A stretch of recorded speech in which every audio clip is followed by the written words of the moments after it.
የኛ ታንኮች ይሄ ቢኤም የሚባል የጭነት መኪኖች ይሄ ዙ ምናምን የሚባል የወደቀው እዛ የተቃጠለው መንገድ ላይ ተፈንግሎ ሁሌ ማሰው ምንድነው ይቺ ታንክ እኮ አንድ ሃይ ስኩል ትሰራለች ይሄ ቢኤም የሚባል እኮ አንድ ሆስፒታል ይሰራል ይሄ ሁሉ ዋጋ ተከፍሎ ባህር በሩ ይገኛል ቢባልና ሃይፖቴቲክ ነው በርግጥ ከዛ ደግሞ አይ ይሄን ሁሉ ዋጋ አይገባውም የባህር በር ቢባል እንደው መልስ ያን ሁሉ እንዳየሰው የቱን ነው ፑሽ የምታረጋው አንተ እዛው ወፍጮ ቤት ሰራለው ከብት አልባለው ያው አሳለው ያው እረኛው ሆንኩኝ ያስመራው ጭስ ያስመራው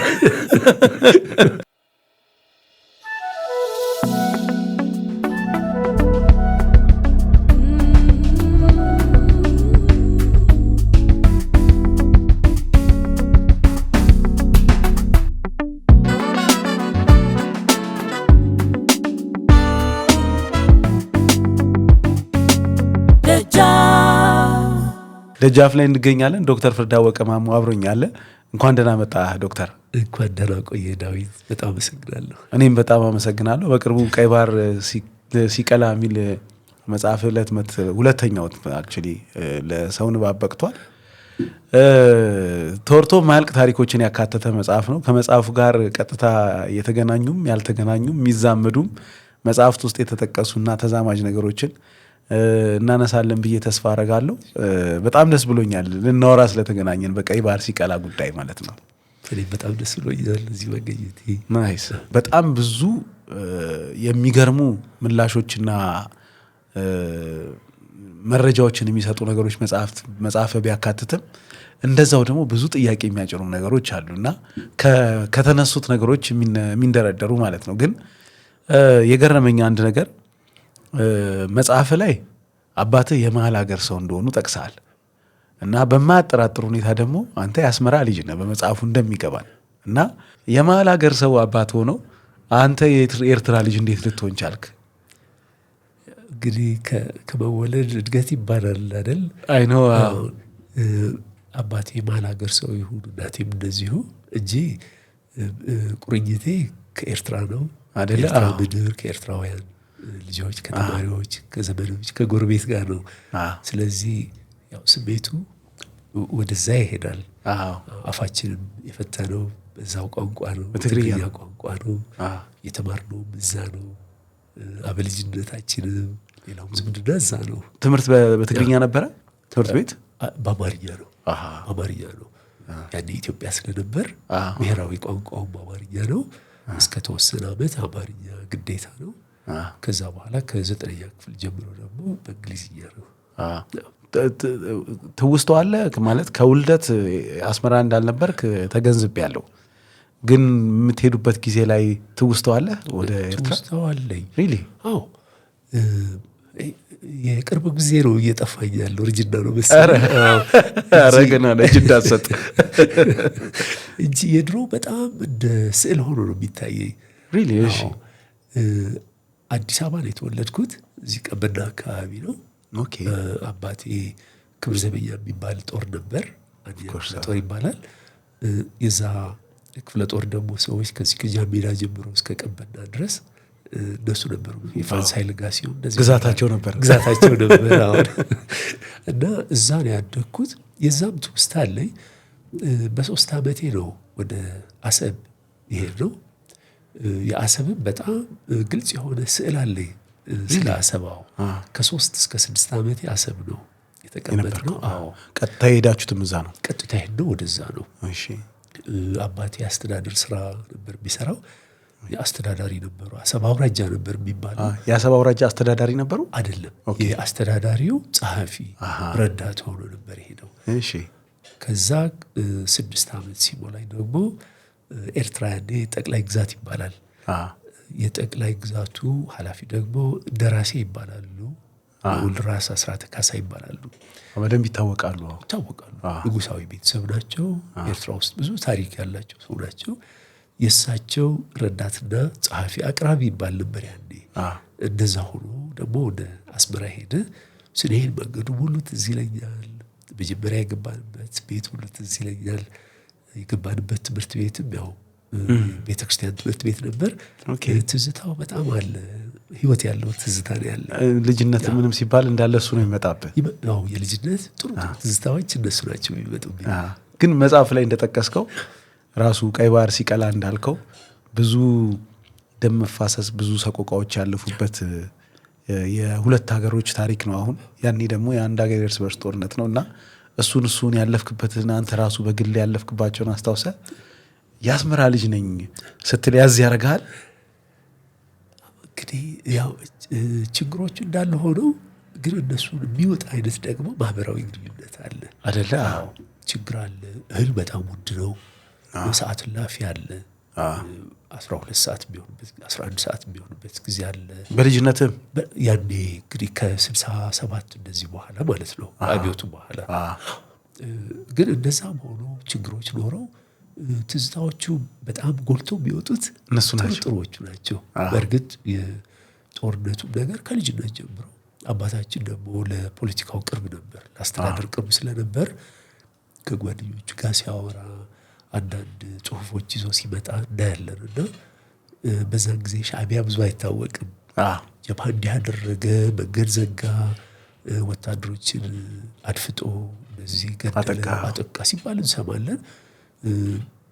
እና የጦርነት ታሪኮች ደግሞ እነሱን ለማግባባት ስለሚደረጉ ውይይቶች ይሁን ሰላማዊ መንገዶች ስለነዛ ሁሉ ከሀገር ሽማግሌዎች አብረው ከሚሰበሰቡ እና ከሚያመጣቸው ዶክመንቶች እናያለን።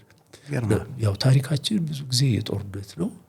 እንደዛም ቢሆን ግን ጎልቶ በጣም የሚወጣው የነበረው ፍቅር፣ መተሳሰብ፣ መተዛዘኑ እነዚህ ናቸው የሚወጡት። በጣም ይገርማል።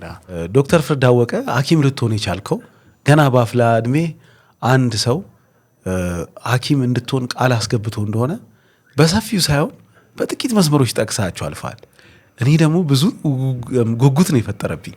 ምንድን ነው ታሪኩ? ታሪኩ አስመራ ነው የሆነው። ኦኬ። ለቤቴ የበኩር ልጅ ነኝ እና ያው አስመራ ስንሄድ ጎረቤት ወዳጅ ነው እንጂ ዘመድ የለም። አባቴ በአንጀት ችግር ምክንያት ብዙ ጊዜ ኦፕሬሽን ሆኗል እዛው አስመራ። ያው ኢትዮጵያውያን ሐኪሞች ነበሩ። አባቴ ግን የሚያክመው አንድ የሃንጋሪ የሚባል አገር ነው። አዎ የውጭ ሀገር ሰው ነው። በተደጋጋሚ ኦፕሬሽን አድርጎታል እና አንዱ ኦፕሬሽን በጣም ከባድ ኦፕሬሽን ነበር። ኦኬ። አንጀት መታጠፍ ይባላልና ብዙ አንጀት ተበላሽቶ እሱ ማውጣት ነበረበት እና ትንሽ ነገሩም ስለቆየበት ራሱን አያውቅም ነበር። ሾክ ይባላል አይደል? ደም ግፊቱ ወርዷል። በደንብ ሰው አያውቅም እና ፍርሃት አደረብኝ። እዛ እንግዲህ ትልቅ እኔ ነኝ። ከዛ ከኔ በታች ያሉ ትንንሽ ወንድምና እህቶች ናቸው ያሉት።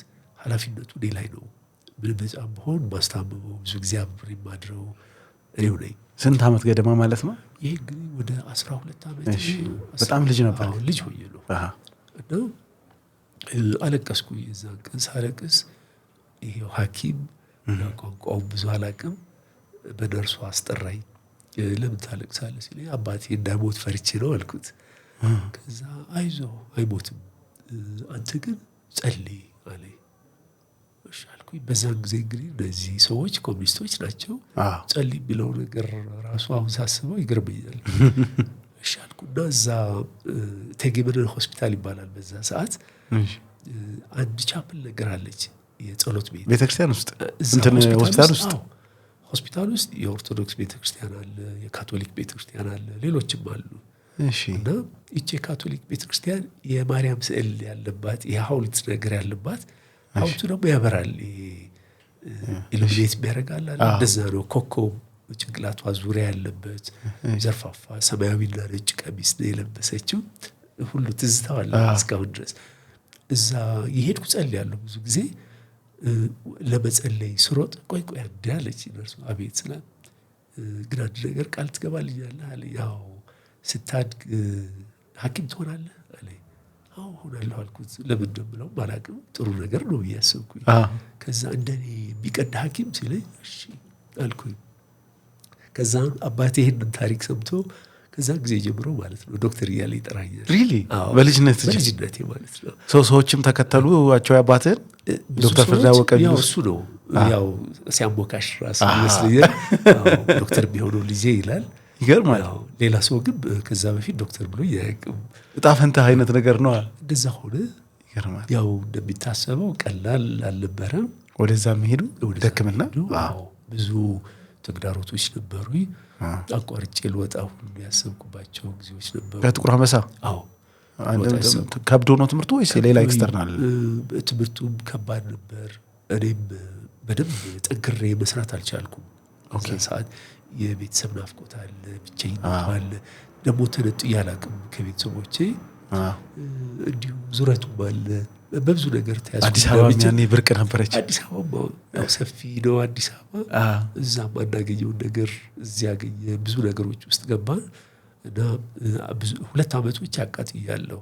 በዚህ መካከል አቋርጠ ነው ወይስ ያው ፈተና እየወደኩ እያልኩኝ 1-2 ዓመት እንትን ብያለሁ፣ ዘግይቻለሁ። እዚሁ አዲስ አበባ ትቆያለህ ወይስ ትመለስ ነበር? እዚሁ የቆየው ነው። ይገርማል።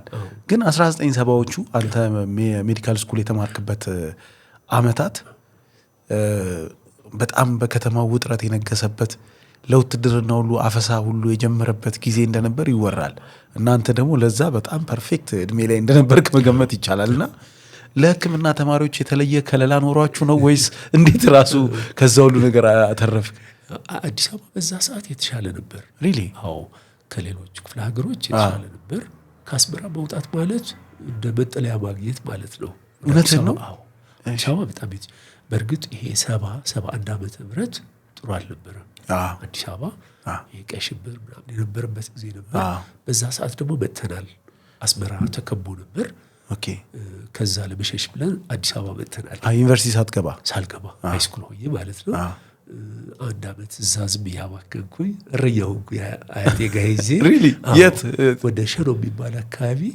እዛ ገጠር ማለት ነው። ገጠር ገባ። አያቴ የእናቴ እንጀራ አባት ማለት ነው። ወፍጮ ቤት አላቸው። እዛ ወፍጮ ቤት ሰራለው፣ ከብት አልባለው፣ ያው አሳለው፣ ያው እረኛው ሆንኩኝ። ያስመራው ጭስ እዚህ መጥቼ እረኛው ሆንኩኝ። ያ ጊዜ መጥፎ ነበር። የመጣነው አዲስ አበባ ለመቆየት ነበር። ግን እዚህ አስፈሪ ነበር። አዎ፣ እዚህ ዘመዶቻችን ተገደሉ። የነበርንበት ቤት የእናቴ አክስት ቤት ነው። ከዛ አውጥተው ገደሏቸው። ከዛ ደነገጥን በጣም። የአስመራ ይለፍ ነበረን። የአስመራ ይለፍ ደግሞ ይከበራል በዛ ሰዓት። ኧረ ምንድን ነው ምክንያቱ የሚከበርበት? ለምን እንደሆነ አላውቅም። ከዛ ወረቀት ይዘህ ከመጣ ብዙ የሚተናኮል የለም። ኬላዎች ስናልፍ ምናምን በድፍረት የአስመራ መታወቂያ እያሳየን ይለፍ እያሳየን ነበር ምናልፈው። ወጣቱ በሚታሰር እንደዚህ ጊዜ እኛ ብዙ ችግር አላጋጠመንም። ያኔ ግን እነዚህ ዘመዶቻችን ከሞቱ በኋላ ፈራን። ፈርተን አያታችን ጋር ገጠር ሄደን ተደበቅን። ሃይስኩል የተፈተንክ ታዲያ? ተመልሼ ሄድኩኝ ወደ አስመራ። በ71 መጨረሻ ተመልሼ ሄድኩኝ እና 12ን እዛ ተፈተንኩኝ። ያው ውጤቱ ጥሩ ነበር እግዚአብሔር ይመስገን። አዲስ አበባ ዩኒቨርሲቲ ነበር የመጀመሪያው ምርጫዬ። ሜዲካል ስኩል ነው የመረጥከው? ሜዲካል ስኩል ነበር። እና የሃንጋሪ ሰው እንትንም በልብ ነበረ ለሱ ነው እኮ አይደል? ይገርማል።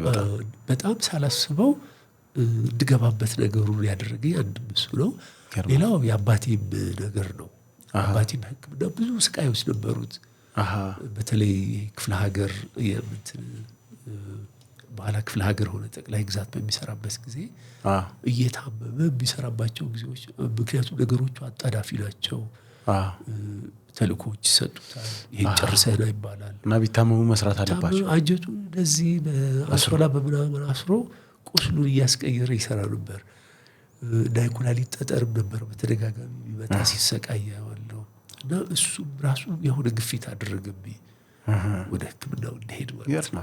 ምጽዋን በተለያዩ ድርሰቶች በብዙ ጽሁፎች እና በግል ማስታወሻዎች እናቃታለን። ብዙ ሰምተናል ስለ ምጽዋ። አንተ ደግሞ ምጽዋ በደንብ ከአስመራ ባልተናነሰ ሁኔታ ጊዜው ከአስመራ ባይስተካከልም ደግሞ በደንብ አደልት ኮንክ በኋላ ምራቅ ኳትክ በኋላ ስለሆነ ምጽዋን ያያት ምስሉን ብትከሰስትል ደስ ይለኛል። ምን ትመስል እንደነበረ በጊዜው በ1970ዎቹ መጨረሻና 80ዎቹ መጀመሪያ የነበረችው ምጽዋን እንደው ብታስታውሰን ለኛ ላላየናት ለማናቃት ብትነግረን ደስ ይለኛል። ምጽዋ እንግዲህ የሆኑ ወዳጆቼ ኤርትራውያን ናቸው። ከውጭ እንትን አደረጉኝ፣ ኢንተርቪው አደረጉኝ። እሺ ከዛ በግሩፕ ነበርና ምንድን ነው ያሉት፣ አንዱ ከተሳታፊዎቹ ውስጥ የምጽዋ ልጅ ነው። እሺ እና የአርኪቴክቸር ሰው ነው፣ የስነ ጽሁፍም ሰው ነው። ከዛ ምን አለው፣ አንተ ምጽዋ ተወልደህ አድገህ እንደ ፍርድ አወቀ ምጽዋን አልተረከውም ብሎ እዛው ከቀይ ባህር ሲቀላ በኋላ ነው። ከቀይ ባህር ሲቀላ በኋላ ምጽዋ መጀመሪያ የማየው ሰው ነው። ሰዎቹ ጥሩ ሰዎች ናቸው። በጣም ደጋግ፣ ደስተኛ የሆኑ ነፃ የሆኑ ሰዎች ናቸው። እንግዲህ በተፈጥሮ ደግሞ ይሄ ቅልል ያለ ነገር ይመቸኛል። ጭርቁስ ያለ አካባቢ ቢሆን ቅልል ያሉ ሰዎች፣ መግባባት የሚቻል መጫወት የሚቻል የልብህን የምታወራው በትንሽ ነገር ቆሎም በልተህ ሻይም ጠጥተህ የምትሳሳቀው መጀመሪያ የሚመጡልኝ ሰዎቹ ናቸው። ከዛ ስሜቶቹ ናቸው። እዛ አካባቢ ያለው ሰው ቢቆዝም ሰው አይታይም። ሪሊ? አዎ፣ ሙቀት ነው፣ ኃይለኛ ሙቀት ነው። አሰብና ምጽዋ እስከ 40 ዲግሪ ሴንቲግሬድ ይደርሳል። ምናልባት ከዚህ የሚሄዱ ሰዎች በሙቀቱ ሂት ስትሮክ ይባላል። በሙቀት ምክንያት ራሳቸውን የሚስቱ በጣም ብዙ ሰዎች አሉ። ድንገት ያለመዱ ሰዎች ራሳቸውን ይስታሉ፣ ይወድቃሉ። ያው ማወቅ አለበት ሰው ውሃ መቼ መጠጣት እንዳለበት፣ መቼ ፀሐይ መከላከል እንዳለበት ካላወቀው በተለይ ወታደሮች ብዙ ጉዳት ላይ ይደርሱ ነበር። የኢትዮጵያ ወታደሮች እና ስሜቱ የህዝቡ ስሜት በቃ መሳቅ ነው፣ መፈንጠዝ ነው። ቦታው ልክ አፍሪካ እንዳለ አይነት አይደለም። በተለይ የልጅነት ውስታዎቼ ከደርግ በፊት ያለው ከአባት ጋር የምትሄድባቸው ከዛም በፊት ለዚህ አስም ነበረኝ በጣም የሚያስቸግረኝና በልጅነት የምሄድበት ልጅ መሆንም የነበረው ደስታ፣ ፌሽታ፣ ፈንጠዝያው የሚገርም ነው አሉ። አዎ ሰው ማታ ነው የሚወጣው፣ ቀጭር ይላል። ፀሐይ ያሳልፎ ነው ስራ የሚሰራው እስከ 8 ሰዓት ነው። 7 ሰዓት ቢበዛ 8 ሰዓት ነው። ከዛ በኋላ ግን ፀሐይ ስለሚከር ወደ የቤቱ ይሄዳል። ሰው አይመለስም፣ አብዛኛው አይመለስም። መግባት ካለባቸው ደግሞ ከ11 ከ12 በኋላ የተወሰኑ መስሪያ ቤቶች ይገባሉ። አስገዳጅ ከሆነ ስራ ማለት ካለበት። በአብዛኛው ግን ከሰዓት በኋላ ስራ የለውም። ማታ ላይ ፌስታ ነው። ባህር ዳር ላይ ከተማው መሀልም ቢሆን ጭፈራ ቤት እንደዛ ያለበት ከተማ ያለ። እውነት ነው። ይገርማል። ደግሞ አየር ላይ ነው። ሙቀት ስላለ ጣራ ላይ ነው የሚደረገው። ይሄ ሩፍቶፕ ላይ ነው የሚደረገው ነፋሻ እንዲሆን እንደዛ። እሱን አልጻፍክልንም። ይገርማል። አንተ ብዙም ስለማትሄድ ነው መሰለኝ ጭፈራዎች ጋር የተቆረጡ አሉ፣ ታሪክ ውስጥ የተቆረጡ አሉ። ግን ያው ከዚህ ከገለጽኩት በላይ ብዙም ላይ ያስፈልገው ይችላል ስላልኩኝ ነው እንጂ። በዚህ ላይ ደግሞ በልጅነቴ የውጭ ሀገር ሰው ባይመጣ አልነበረም። እዛ ቱሪስቶች ይመጣሉ። በዛ ጊዜ እንግዲህ ጂዛን ይባላል፣ ጄዳ በባህር ዳር ያሉ ከነሱ ይልቅ የውጭ ሀገር ሰዎች በተለይ ፈረንጆች በምጽዋ ማለፉን ይወዱታል። ይገርማል። በጣም ነበር የሚመጡት። አረቦች ይመጣሉ፣ ህንዶች ይመጣሉ። የቀለም የቋንቋ የዘር አይነት ምጽዋ አለ። እና አሁን በቃ ልክ ስዕል አለ። መርከቦቹ ቀን ጥሩምባ እየነፉ ሲሄዱ፣ ተሰልፈው ሲሄዱ እንዲሁ ዝም ብሎ እየተራመድክ ታያቸዋለህ። በዛ በጣም ትልልቅ ናቸው። በእርግጥ አጎቴ አስገብቶ ያሳየኝ ነበር። መርከቦቹ እንደሚያካክሉ ከተማ ነው የሚመስሉት፣ ትልልቅ ናቸው። አጎት ባህር ኃይል ስለሚሰሩ አጎቴ ባህር ኃይል ይሰሩ ስለነበር ይወስደኛል። የኔቪ ናቫል ቤዝ የሚባለው የእነሱ ክበብ ያሳየኛል። መርከቦቹን ያስጎበኘኛል። መርከቦቹ ሲገቡ በተለይ ያለው ደስታ የሚገርም ነው። በዚህ ላይ ገንዘብ አለ። ገንዘብ ይዞ ይመጣሉ። ባህረኛ ደግሞ አይሰስትም። ያለውን እዛው አራግፎ ነው የሚሄደው። መርከቦች በመጡ ቁጥር ሰው ሀብታም ነው የሚሆነው። ይሄ ቀን ምናምን ለብሶ የሚታየው ሰው ማታ ላይ ሲወጣ ልዑላን ቤተሰብ ነው የሚመስሉት። እውነት ነው። በጣም ያስፈራል። እንደውም አንዳንዶቹ አንድ ጊዜ ከአባቴ ጋር የሆነ ሰው አግኝተን ኧረ ልብስ እንስጠው ተባብለን ቀን ላይ ማታ እመጣለሁ አለ። ቀን ላይ ነው። ማታ ሲመጣ ደነገጥን። ነጭ በነጭ ለብሶ በጣም የሚያምር ኤሌጋንት የሆነ ረዥም ሰው ነው መጣ። እዛ ጉምሩክ የሚባል አለ፣ እዛ ነው የሚሰራው። እና እንኳን ቀን አልሰጠነው ተባባል። ምንድነው ቀን ላይ ምን ያደርጋል ነገር ነው? አዎ ሰው ሁሉ ይሄ ስሊፐር ያደርጋል፣ ቁምጣ ነገር፣ ይሄ ያው ላብ ያላበው ቲሸርት እንደዚህ ነው የሚያደርገው። እና ነዳይ ነው የሚሆነው ቀን እንደዛ ነው የሚመስለው። አይለይም፣ ሀብታሙ ነጋዴው ምኑ አይለይም። ማታ ላይ ነው። ማታ ላይ ግን አሁን ስትጠቅሰው ራሱ በጣም ደስታ ያለበት ሳቅ ጨዋታ ያለበት ብለህ ስትጠቅስ አንድ ቦታ በመጽሐፍ ድብርት የሚለው ቃል ራሱ በትግርኛ እንደሌለ አንስታል እና በጣም ነው የገረመኝ። ቋንቋውን ስለማላውቀው አላውቅም። እና ይሄ የትግርኛ ብዙ ጊዜ ከቦታ ቦታ የኤርትራም የኢትዮጵያ ደግሞ ትግርኛ የተለያዩ ናቸው። ትንሽ ሲነገሩ ይለያያሉ። ብቻ የአክሰንትም አይ ቲንክ የቃላትም ልዩነት ያላቸው ይመስለኛል። ግን ኦል ኢን ኦል ቃሉ በትግርኛ የለም ድብርት የሚለው ነገር እስከዛሬ አላገኘሁም። ይገርማል። አሁንም ድረስ ጠይቃለሁ ሰዎችን፣ ግን ድብርት የሚለው የለም። እንደውም አንድ ታሪክ ጠቅሻለሁ። እዚህ ፖስት ራንዴቭ የሚባል ነበር። እሺ ጥቁር አስተማሩ። እዛ ስንማር ያው ሳንቲም ካገኘን ሻይ እንገባበዛለን፣ ካልሆነ እዛው ሄደን እንደበራለን። ከዛ አንድ ቀን የአስመራ ጓደኛችን ሲመጣ ሁላችን ዝም ብለናል። ምን ሆናችሁ ነው ሲለን፣ ያው በትግርኛ ነው፣ አማርኛውን ወደ ትግርኛ ለውጠን ነቢርና አለው። እሺ ቃሉ የለም። ከዛ ምን በአማርኛው ትግርኛ ትገለብጣላችሁ? ንጹህ ትግርኛ ተናገረው አለ። ከዛ አይ ቃሉን ስለማናውቀው ነው ምን ይባላል ስንለው አስብና የአስመራ ልጆች ድብርት ስለማናውቅ ቃሉም የለንም ማለት በምጽዋ ግን እውነት ነው ይሄ ነገር ማለት ነው። እኔ አይመስለኝም። እዛ የነበረው ሰው አይቻላቅም ድብርት አላየሁም። ያው ድካም አለ። ፀሐይ ሲበረታ ሰው ይተኛል፣ በየመንገዱ ይተኛል። የሚገርመው ነገር መንገድ ላይ ጥፍር አልጋ አድርጎ ነው ዛፍ ስር የሚተኛው። ቤቱ በራፍ ማለት ነው። ቤቱ በራፍ መንገድ ዳር። ማታም ቢሆን ይሄ ኤሲ ምናምን በብዛት የለም። ቬንቲሌተር የሚባለው የሚሽከረክረው ነው ያለው። እሱ ቢኖራቸው ሰዎች የሚመርጡት ውሃ ይርከፈክፋሉ መሬቱ ላይ፣ ጥፍር አልጋቸውን አውጥተው በቃ እዛ መጫጫት ነው። ዞር ብሎ የሚያየው ሰው የለም። ያው መኝታ ቤታቸው ውጭ መንገዱ ዳር ነው ማለት ይቻላል። ይገርማል። ምጽዋ ከሰዓት ስራን የለም ነበር ብለህ ስትጠቅስ የገረመኝ ነገር እናንተ በአዋቂነት ስትሄዱ በሕክምና ነው ሄዳችሁት። ከሰዓት ደግሞ ሰው መቼም መርጦ አይታመምም ጠዋት ከሰዓት ብሎ። ሐኪሞችም ከሰዓት አትሰሩ ነበር ማለት ነው አይደል? ስለዚህ አመሻሽ ላይ ትገባላችሁ። ምንድን ነው የታመመ ሰው ከሰዓት አሳልፎ እንዴት እንዲሆን ነው? ምንድነው ይሄ ለመደበኛ ታካሚ አለን እስከ 7 ሰዓት 8 ሰዓት ድረስ አለን። እሺ ከዛ በኋላ ያለው ግን ለድንገተኛ እንደ ሐኪም ይቀራል። እዛ ተረኛ ሐኪም ይቀራል። ግን እንደዛም ሆኖ ብዙ የሚታመም ሰው አልነበርም። አልፎ አልፎ ነው የሚያጋጥሙ እንጂ ነርሶች አሉ፣ አዋላጆች አሉ፣ ማደንዘዣ የሚሰጡት ተረኛ ሆኖ ይመደባል። የማይቀር ሐኪም ይኖራል እዛው ዞሮ። ሰውም ግን ዝም ብሎ ሐኪም ቤት የሚካሄድበት ጉዳይ ቢኖረው ድንገተኛ ካልሆነ ጠዋቱኑ ነው የሚሄደው። ያውቀዋል። በዛ ሰዓት መውጣት የማይፈልግም ሙቀቱ ስለጉዳት ነው ራሱ ያጋለጠው። ኦኬ ይገርማል። እናንተ ግን በሕክምና ስትሰሩ ምጽዋ ከሰዓቱን ምን እያደረጋችሁ ነበር የምትውሉት? በደህናው ጊዜ ነው ብለህ? በደህናው ጊዜ እኔ ብዙ መቀመጥ አልወድም። ቤት መቀመጥ አልወድም። በዞር ማየት ወዳለሁ። ያው መኪናም አለን፣ ሰርቪስ መኪና አለ።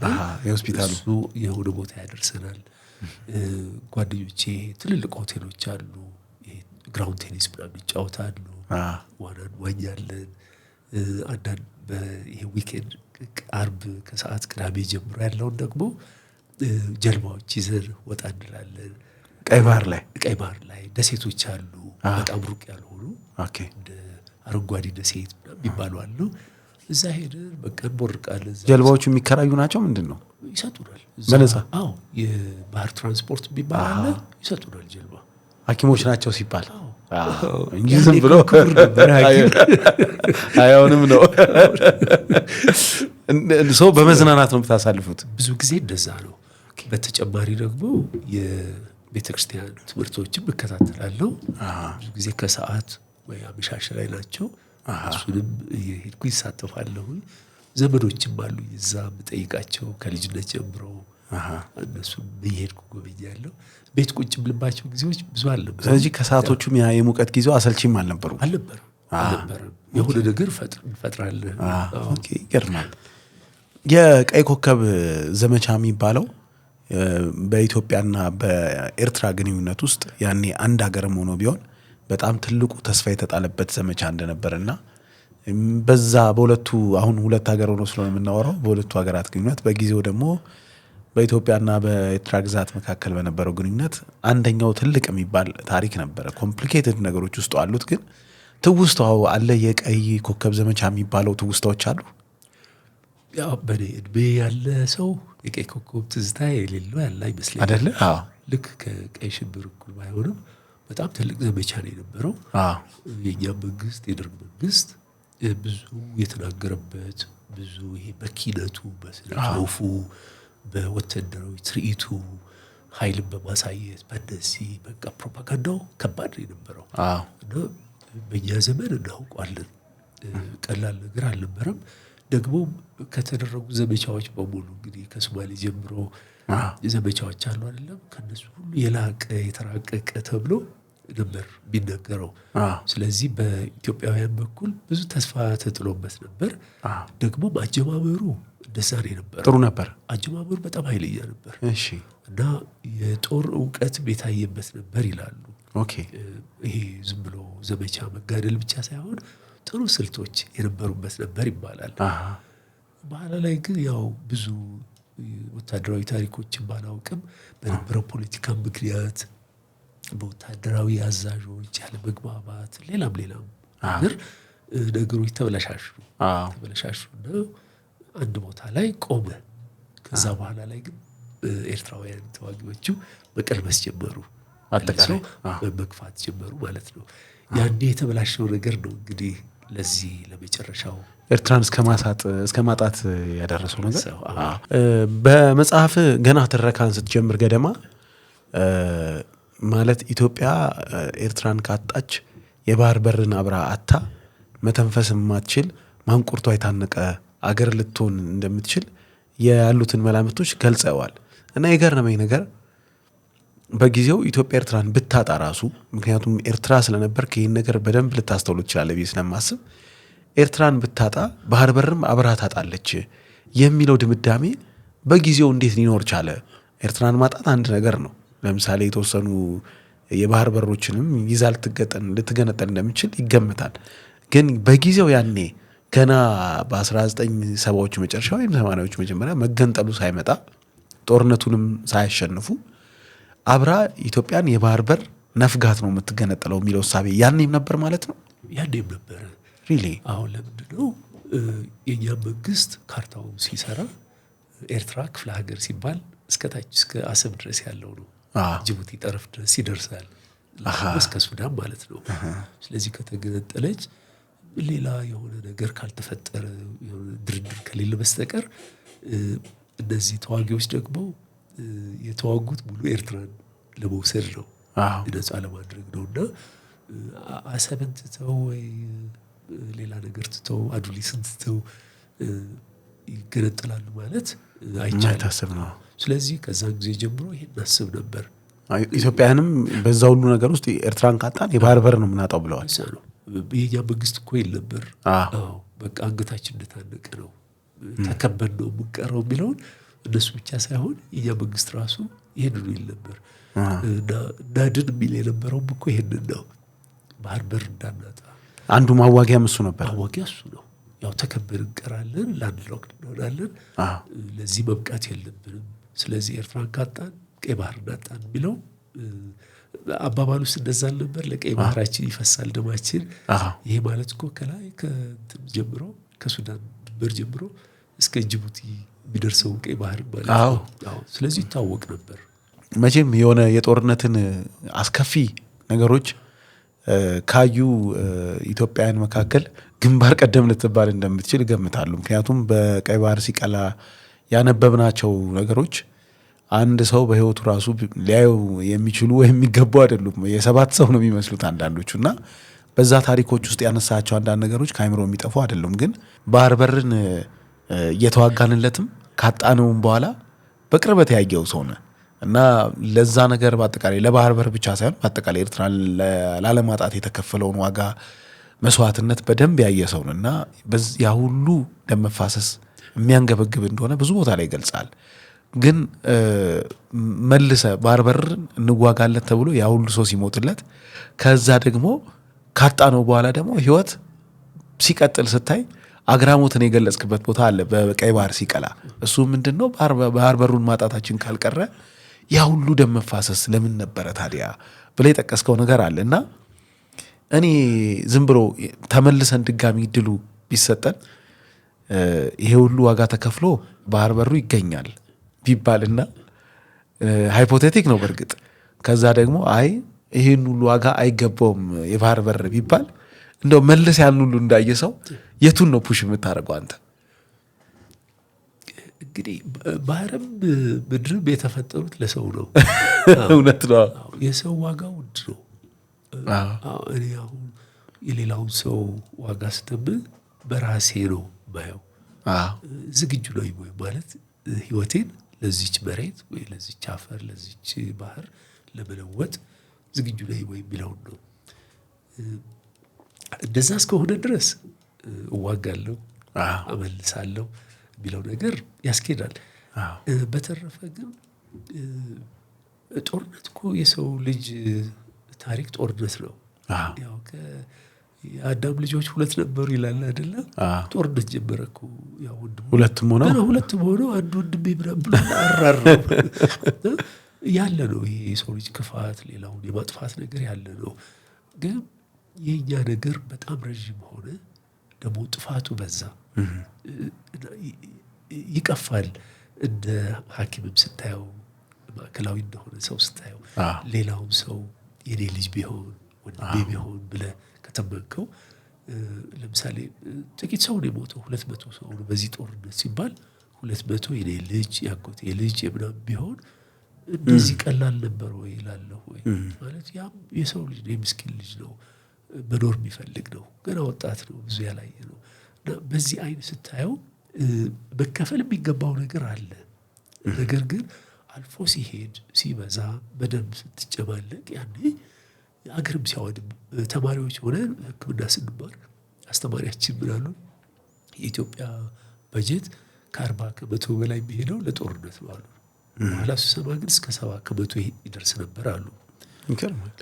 እና ታዲያ ምን እየበላን ነው? በምን እየታከምን ነው? ኢንዱስትሪዎቻችን በምን እየሄዱ ናቸው? ጦርነቱ በላን ማለት ጨረስን እኮ አደቀቀን።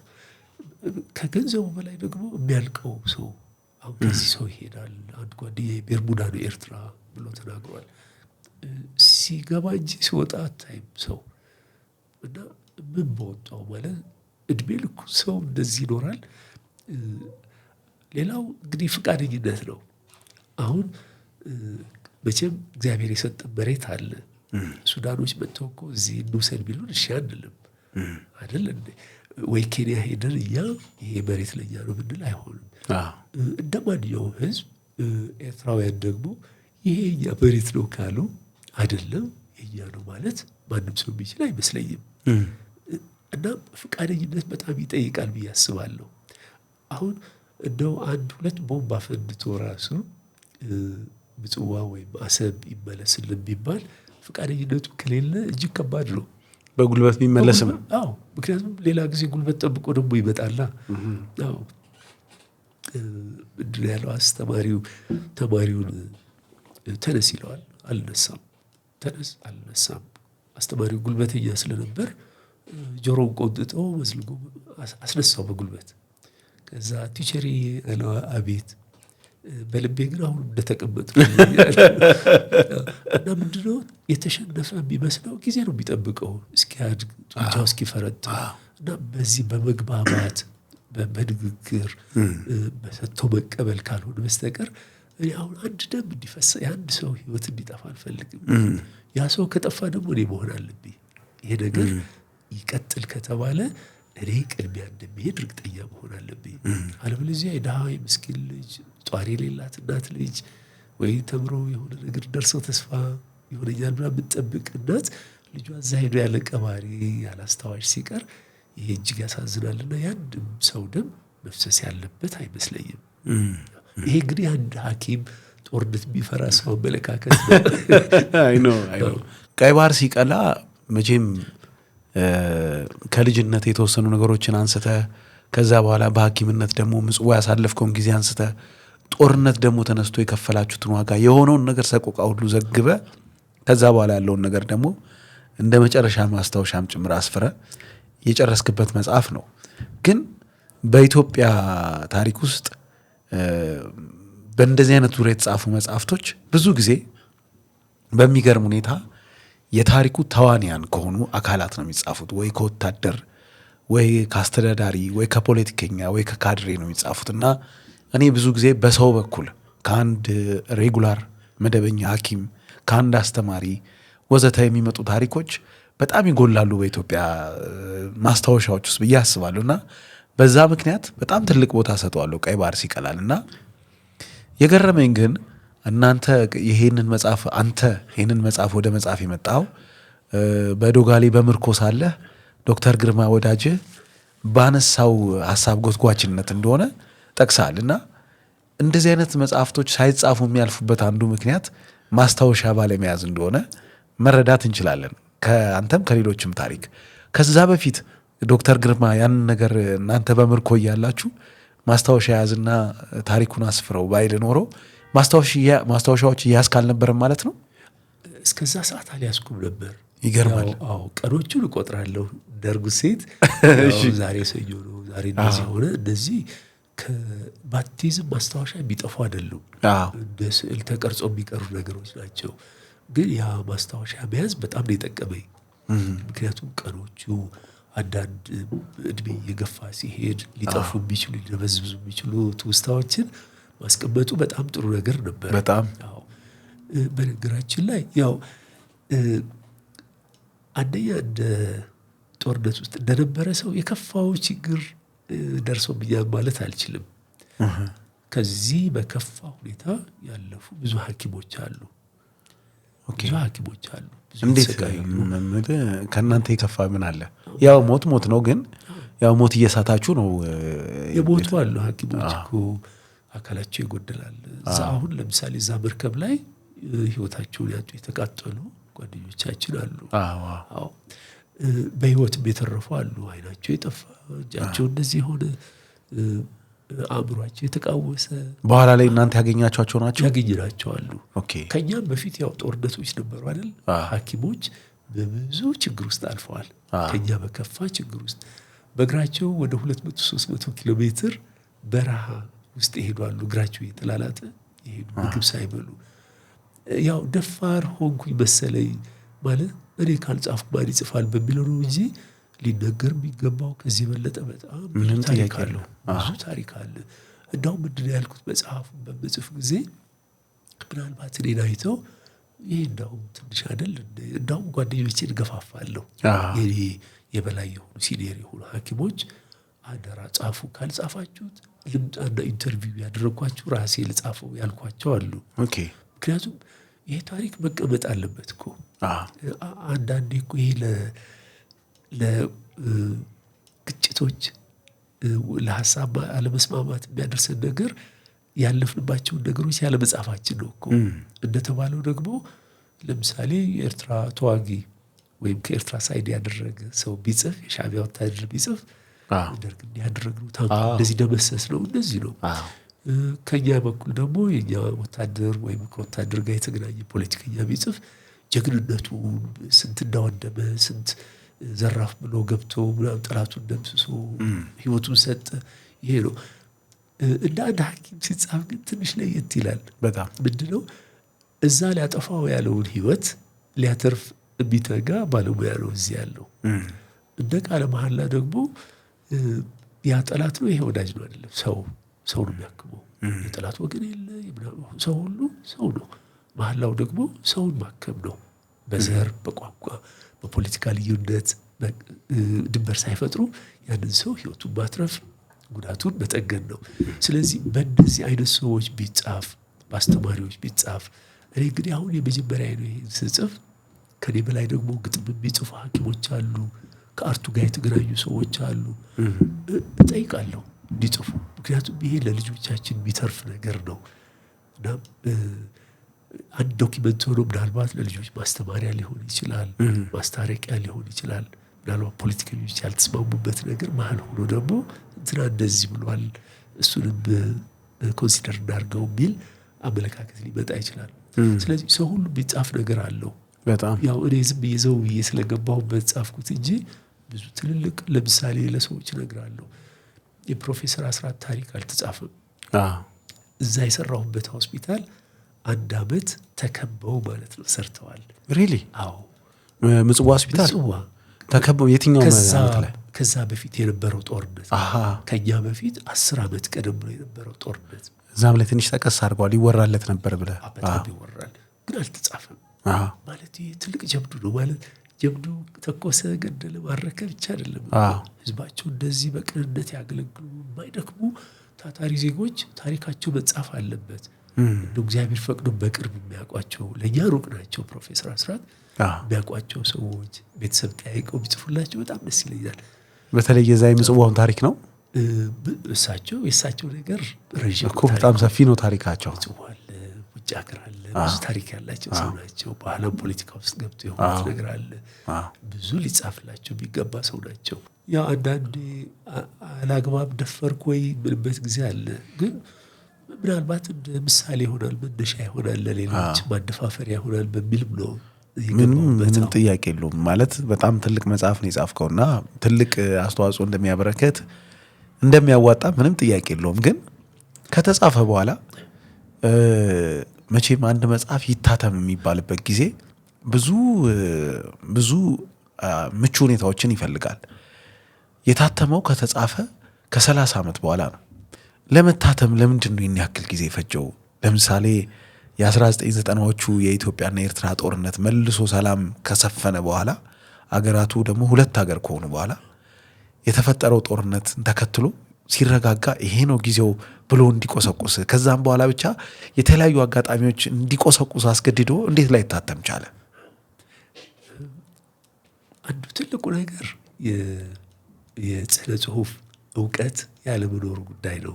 ኦኬ። እንዲሁ በዳያሪ መልክ አሳጥር የጻፍኳቸው ነገሮች ናቸው እንጂ ያ እንዴት ወደ መጽሐፍነት ይቀየራል የሚለው ብዙ እውቀቱም ሀሳቡም አልነበረኝም። ኦኬ። ሁለተኛው ነገር ኑሮው ነው። ያው የኤርትራ ተፈናቃዮች ነን። ቤተሰቤ በጣም ሰፊ ነው። የቤተሰቡ በኩር ደግሞ እኔ ነኝ። ብዙ ማስተዳደር የሚገባኝ ቤተሰብ ነበረ። ኑሮ ራሱ ጠምዶን ትልቅ የቤት ስራ ነው። ሌላ ነገር መጨመርም አላስቻለንም። ሌላው አቅም የገንዘብም አቅም ነው። እንደው ባስብበትም መጽሐፍ ለማሳተም የሚፈጀው ገንዘብ የመክፈል አቅም የለኝም። በኋላ ላይ ግን ጓደኞቼ ስንገናኝ እናወራለን። ያለፍንበትን ስናወራ ይሄን የምጽዋ ታሪኬን ብዙ ጊዜ እነግራቸዋለሁ። ከዚህ ቆንጨም አድርጌ ከዛ ቀንጨም አድርጌ። በተለይ አንድ ወዳጄ ግን በጣም ገፋፋኝ። ይሄ የምትነግረኝ ነገር እኮ ቢጠራቀም ትልቅ መጽሐፍ ይወጣዋል ይለኛል። ዳያሪንም ደግሞ የሚያነቡት ሰዎች ኧረ ጻፈው ይሉኛል። ወዳጆቼን እንዲሁ ያለፍኩበት መስኪ ያልኩ ያችን ትንሽ ኖት የእጅ ጽሁፍ ነው እሰጣቸዋለሁ። ይሄ እኮ በደንብ አስፋፍተህ መጽሐፍ ማድረግ ይችላለህ ይሉኛል። ከዛ ጡረታ ለመውጣት ወሰንኩኝ። የወሰንኩበት ምክንያት ዋናው 3ኛ ልጅ 4 ልጆች ናቸው ያሉኝ። 3ኛው ልጄ አውቲዝም ጋር የሚኖር ነው። አሁን 26 ዓመት ሆኖታል። እና ባለቤት የነበረች የምትንከባከበው ስራዋን አቁሟል። ረዥም ጊዜ ተንከባከበችው። አሁን ግን ያው ጉልበቱ እያየለ ሲመጣ እርግጥ ብዙ አያስቸግርም፣ ግን ጉልበት አለው።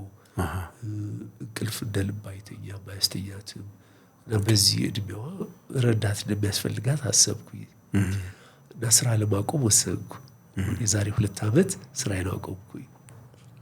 እንዳቆምኩ ቁጭ ባልኩበት ለምን የሆነ ነገር አልጽፍም አልኩና ዝም ብዬ ግጥሞች፣ አጫጭር ታሪኮች መሞነጫጭር ጀመርኩኝ። ድሮም ነበር እንዲህ አይነት ልማድ እሞክራለሁ። ዝም ብዬ ለብቻዬ ቁጭ ስል በተለይ ስሜቶቼን እጽፋቸዋለሁ። በሆነ ነገር አዝኜ ከሆነ ግጥም እሞክራለሁ። ብዙ አይሳካልኝም፣ ግጥም ሞክራለሁ። ይሄ መደዴ ግጥም አለ አይደል እንደተራቆቁት እንዳሁን ልጆች አይደለም ገጥማለሁ ብቻ ቤት ይምታልኝ እንጂ እና ስሜቶቼ እዛ ላይ ጽፋለሁ እና አንዳንዴ አስቀምጣቸዋለሁ የሆነ ባይንደር ነገር ውስጥ ይችል ጠቅም ትችላለች የሚለውን አስቀምጣቸዋለሁ።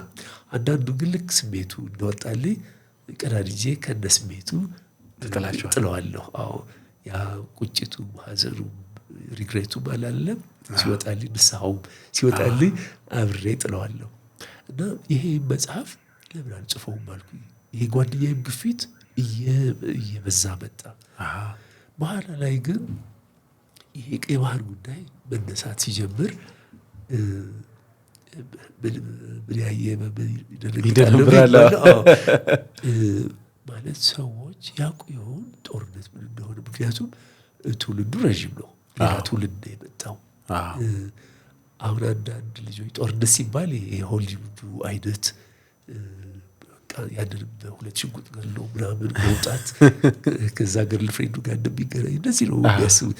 ግን ጦርነት አይደለም ማለት ጦርነት ማስቀየር ወይ ደግሞ ማስቀረት እንደማልችል አውቀዋለሁ። አቅሙ የለኝም። ግን ሰው አውቆ ሊገባበት ይገባል። በተለይ እንደ ህዝብ አሁን ምንድነው ወታደር ጀግንነት ነው። በርታ በለው እንደዚህ እንበልጣቸዋለን፣ እናሸንፋለን፣ ይሄ ያለ ነገር ነው። ህዝብ ግን መሀል ላይ ነው ያለው። ህዝብ መከላከያ የለውም። ህዝብ መሸሻ የለውም። ህዝብ ስልት የለውም። ህዝብ ስንቅ አያዘጋጅም። ህዝብ ጦርነት ዛሬ ይጀምራል ተብሎ አይነገረውም። መሀል ላይ የሚደቆሰው እሱ ነው። ደግሞ የከፋው ነገር ከዚህም ከዛም ነው የሚመታው። እና ህዝቡ ማወቅ አለበት። እንደዚህ አይነት ነገር ውስጥ ስንገባ ውሳኔው ህዝቡ አብሮ መስማማት መቻል አለበት፣ ማወቅ አለበት። ጦርነት ማለት እንዲህ ቀላል ነገር አይደለም። እና ማዕከላዊ እንደሆነ ሰው ለዛም ለዚህም እንደማያዳላ ሰው በሁለቱም በኩል የደረሰው ጉዳት ይሄ ነው። ይሄን ሁሉ ሰው ገብረን ይሄን ሁሉ ወጣት አገር የት ሊያደርስ የሚችል ወጣት ሰውትን ትርፉ ግን መጨረሻ ንግግር ወይ ማስረከብ እንደዚህ ነው። ስለዚህ ሰው ሊያስብበት ይገባል። ጦርነት ማለት ቀላል ነገር እንዳይደለ እኔ በብዬ አምናለሁ። ህዝብ አቅም አለው። ምናልባት አሁን የጦር መሪዎችም አቅም አላቸው። አንዴ አሜሪካኖቹ ቪየትናም እንሂድ ሲባባሉ አንድ ጀነራል ማካርተር የሚባል ነው የፕሬዚደንቱ የፖለቲከኛውን ድምፅ ሰማና መግባት እንችላለን መውጣታችንን ግን እንጃ ብሎ እንደተከራከረ ይነገራል። የተጻፈ ነገር ነው። ከመግባታቸው በፊት ያው መውጣታቸው እንዴት አስቀያሚ እንደሆነ እናውቀዋለን። እና ማሰላሰል ጥሩ ነው። መነጋገር ይቻላል። አሁን መጽሐፌ ላይ እንዳለው ከሻዕቢያዎቹ ጋር ተከራክሬያለሁ። አንዳንድ ሰዎች ሊቀበሉት አይችሉም። እንዴት ከሻዕቢያ ጋር ተነጋገርን፣ በቃ ተከራከርን። እዛ ደግሞ አብሮ አደጎችን አገኘሁ። ሻዕቢያም ቢሆኑ ለካ ሰው ናቸው። ሰው ነው፣ እዛም ያለው ሰው ነው፣ እዚህም ያለው ሰው። በደንብ ከተደማመጥን አንዳንድ ያላለ ይለፍ ያንተ ይብስ እንደዚህ ከተባባል ሰተን ባንቀበልበት ምክንያት ምንም የለም። ስለዚህ ህዝቡ ማወቅ አለበት። ልጆቹን ሲልክ ወደ ጦር ሜዳ ትርፉ ምንድን ነው? ምክንያቱም ይሄ በስሜት መነዳት የለም፣ ምክንያታዊ መሆን አለበት። በዚህ መጽሐፍ ለማስተላለፍ የሞከርኩት ያንን ነው። ለዚህም ነው አሁን ይሄ የሚራገብ ነገር ሳይ ስጋት ውስጥ ያደረ ብዙ ቁስል አለብን፣ ብዙ ያልታከምነው ነገር አለ። ይሄ ትውልድ ላያውቅ ይችላል የደረሰብን ጉዳት፣ አገራችን ምን ያህል ውድመት እንደደረሰባት። የሰውን እንተው ናቅፋ የሚባል ቦታ ስታስጎበኝ ወዳጃችን መጽሐፉ ላይ ጽፏል። የእኛ ታንኮች ይሄ ቢኤም የሚባል የጭነት መኪኖች ይሄ ዙ ምናምን የሚባል የወደቀው እዛ የተቃጠለው መንገድ ላይ ተፈንግሎ ሁሌ የማስበው ምንድነው ይቺ ታንክ እኮ አንድ ሃይስኩል ትሰራለች፣ ይሄ ቢኤም የሚባል እኮ አንድ ሆስፒታል ይሰራል። ማለት ህዝባችንን እኮ የት ማድረስ እንችል ነበር። ማለት ይሄ ምንድነው ይሄ መፈታት እኔ ጉልበት የኔ ይበልጣል ሳይሆን በቃ ዝቅ ብለን ብንመካከር እነዚህ ሁሉ ነገሮች ይቀሩልን ነበር። ከዚህ ሁሉ በላይ ደግሞ ቁርሾው ነው። ያው ጦርነቶች ቢውል ቢያድር ቢሰነብት አንድ ቀን መልሶ ማገርሸት አይቀርም። ስለዚህ በሰላማዊ መንገድ ነገሮችን መፍታት ይሄ ተገቢ ነው ብዬ አምናለሁ። ይሄ ስጋት ነው በዚህ ሰዓት እንድጽፉ ያደረገኝ። ወቅት ጠብቀ ለገበያ ነው ምናምን ያሉ ሰዎች አሉ። ስጋቱ ነው እና ድጋሚ ይሄ ገባኝ እንዳልከው ብዙ እንድትዘገይ ያደረጉ ነገሮች አሉ። ግን ድጋሚ ደግሞ የጦርነት ደውል ስትሰማ ነው እንደዛ። አሁን ድንጋጤ ውስጥ ያለ ቴሌቪዥን እያየሁ ነው የወሰንኩት። ሪሊ? አዎ ኢትዮጵያ መጽሐፉ ላይ ጽፌዋለሁ። የባህር በር ልታገኝ ነው ሲል እንዴት ነው የምታገኘው ብያልኩኝና ኧረ እንጠንቀቅ፣ ጉዳትም አለው ይሄ ነገር እኮ አውቀን ልንገባበት ይገባል። ያየነው ደግሞ እኛ ካልመሰከር ማን ይመሰክራል? ምክንያቱም ብዙ ሳይድን ነው እንዲያ ስላደረጉን እንትና ስለከዳን ነው እንጂ ጥፋት በዚህ በዛ የሚደርሰውን ሰብአዊነት እንዳለው ሰው የሚተርክልን ሰው ካገኘን ፈሪዎች እንሆናለን። ጦርነት 100 ጊዜ እንነጋገራለን፣ አንድ ጥይት ሳንተኩስ 100 ጊዜ እንከራከራለን፣ እንደራደራለን። አላዋጣ ሲል የመጨረሻው ኦፕሽን ሊሆን ይችላል ጦርነት። ገባኝ። በመጽሐፍ ዋናው ጊዜ ሊባል የሚችለው የካቲት 1982 ዓመተ ምህረት ነው። ብዙ ነገሩ የሚጀምርበት ቦታ ነው የታሪክህ ማለት ነው በመጽሐፉና ከዛ በፊትም በኋላም ብዙ ነገሮች ቢኖሩም ማለት ነውና በጣም ቅድም የጠቀስናት የምታምረዋ ደስታ የሞላባት ምጽዋ ባልተጠበቀ ሁኔታ ድንገት ደግሞ የጦርነት ተረኛ የነበረችበትን ጊዜ ነው ጠቅሰው ያ ሁሉ ትርምስምስ የሚጀምረውና የገረመኝ ነገር ጦርነቱ ወደ ምጽዋ ይመጣል ብላችሁ አታስቡም ነበረ። በዛ ምክንያትም ራሱ ወታደሮችን ለመቀበል የተዘጋጀ ሆስፒታል እንዳልነበረ ወዘተ ዘርዝራልና እኔ የገረመኝ ጥይት በየቦታው እየጮኸ ምጽዋ ባይመጣም አይቀሬ እንደነበረና ምጽዋም ይሄ ዝግጅት ያስፈልግ እንደነበረ እንዴት ላይ ታሰብ ቻለ? አይመጣም የተባለበትስ ምክንያት ጦርነቱ ወደ ምጽዋ ምን ይሆን? ምጽዋ በጣም የሚጠበቅ ቦታ ነበር። በጣም ኃይለኛ የሚባሉ ክፍለ ጦሮች የነበሩበት ቦታ ነው። ጦርነቶች በብዛት የሚመጡት ከሰሜን በኩል ነበር። በከረን በኩል አፋበት ምናምን የሚባለው አካባቢ በዛ በኩል ነው። ቢበዛ ደግሞ በዚህ በምዕራብ በኩል አቆርዳት፣ ተሰነይ ምናምን በሚባሉት አካባቢዎች ነው። እሺ ሻዕቢያ ከዛ በፊት 10 ዓመት በፊት ሙከራ አድርጎ ነበር ምጽዋ ለመያዝ። ምጽዋ እንግዲህ ዋናው መሬት አለ፣ ደግሞ ወደብ አለ። ዋናው መሬት ተቆጣጥሮት ነበር ዛሬ 10 ዓመት ወደ 72 አካባቢ ማለት ነው። በሰባዎቹ 72 አካባቢ እሺ ይዘውት ነበር። ወደቡን ግን መያዝ አልቻሉም። እና ከዛ በኋላ ነው የኛ ጦር እየገፋ እየመጣ ያስለቀቃቸው የሄደው። ከዛ በኋላ ምጽዋን በጣም ይጠብቃል የኛ መንግስት ማለት ነው፣ ይጠብቃል። እነሱ በዛ በኩል ይመጣሉ የሚል ፍርሃት አልነበረም። ባህር ኃይል አለ፣ እግረኛው አለ፣ ብዙ ጦር ነው ሜካናይዝድ የሚባለው ስላለ ድፍረቱ ይኖራቸዋል ብሎ አልታሰበም። ደግሞ ቅድሚያ ይሰጡታልም ተብሎ አልታሰበም። በኋላ ግን እነሱ እንደሚነግሩን ይህ ድንገተኛ ያልታሰበ አይነት ጥቃት አድርገን የደርግን ሰራዊት ለማሽመድመድ ነው የመጣ ነው ይላሉ። ግን በጣም እርግጠኛ አልነበሩም። እነሱ ተቆጣጥራለን ብለው በጣም እርግጠኛ አልነበሩም። ያው ጦሩ ግን ተፍረከረከ። ምጽዋ ሲካሄድ በጣም ሰላማዊ የሚባለው ቦታ ነው። ለመዝናናት ነው የሚካሄደው። ደግሞ የማይደፈር ነው መንገዱ። ከአስመራ እስከ ምጽዋ ያለው ወደ 100 ኪሎ ሜትር አካባቢ ነው። በደንብ ተወጥሮ የሚጠበቅ ግራና ቀኝ ምሽግ ያለበት ነው። ስለዚህ ያንን ይደፍሩታል ብሎ ያሰብ አልነበረም። ይገርማል። ዋናው የባህር ኃይልም ቤዝ የነበረው እዛ ነው። ትልቅ ሰራዊት ነው የነበረው። እና ድንገት ነው የሆነው። ጥይት የተሰማው ከየካቲት 1 በፊት ጥር 30 ማለት ነው። እሺ ጥር 30 ነው የመጀመሪያው ተኩስ የሰማው። እና እስከዛ ግርታ ነው። ምን እየሆነ ነው አናውቅም። መረጃ የሚያቀብልም የለም። ከዛ በኋላ ነው ወደ የካቲት 1 የማርያም ዕለት ነው የሚባለው። የዛን ዕለት በቃ ወደ ከተማው መወንጨፍ ሲጀምር ያኔ በቃ የሚቀር ነገር አይደለም ይሄ ተባል። ስናየው ደግሞ ድብደባው ከፍተኛ ስለነበር ድንጋጤ ያደረ በእኛ ብቻ ሳይሆን ወታደሩም አልተዘጋጀበትም። በሌላ በኩል ዝግጅት አለ ብዙ ጊዜ። እዚህ ግን ዘና ብሎ ነው የሚኖር የነበረው። ምጽዋም እንደዚህ አይነት ችግሮች ስለ ቁስለኛ አይመጣም። አካባቢም አልፎ አልፎ ነው። እስከምን ድረስ ነው ቀዶ ሐኪሙ በዛ ሆስፒታል የነበረው ሁሉ እረፍት ላይ ነበር። አዲስ አበባ ለእረፍት ሄዷል። የቀዶ ጥገና ብዙ ስለማይኖር እዚህ የለም ችግር የለም። ስለዚህ እስከዚህ ድረስ ነበር እኛም ያልተዘጋጀ ነው። የሚመጣው በሽተኛ ችግሩ ቀለል ያለው ከዚህ ከምግብ ጋር የተያዘ ወይም ከሆድ ቁርጠት እንደዚህ እንጂ ከበድ ያለ ነገር አይመጣም። ስለዚህ ለእንደዚህ አይነት ነገር አልተዘጋጀንም። ሌላ ሆስፒታል ሰርቻለሁ። ቁስለኛ በየጊዜው ይመጣል። ስለሚመጣ ሁሌም ዝግጁ ነው። የሚያስፈልገው ዕቃ ቢያንስ በስነ ልቦና ዝግጁ ነን።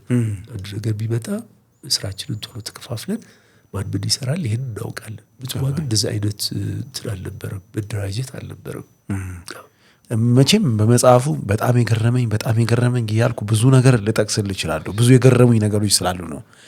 ካስገረሙኝ ነገሮች ግን አንዱ ምጽዋ ድንገት ከተጠቃች በኋላ የኢትዮጵያ ሰራዊትም ከተፍረከረከ በኋላ እና ከተማው ወደ ቁጥጥር ስር በኤርትራ በሻዕቢያ ሰራዊት መግባት ከጀመረ በኋላ በእናንተ ሆስፒታል ውስጥ የኢትዮጵያ ወታደሮች ቆስለው በሕክምና ላይ እያሉ ጠመንጃቸውን ከፍራሻቸው ካልጋቸው ጎን አስቀምጠው ቦምባቸውን ይዘው ይታከሙ እንደነበር ገልጻል።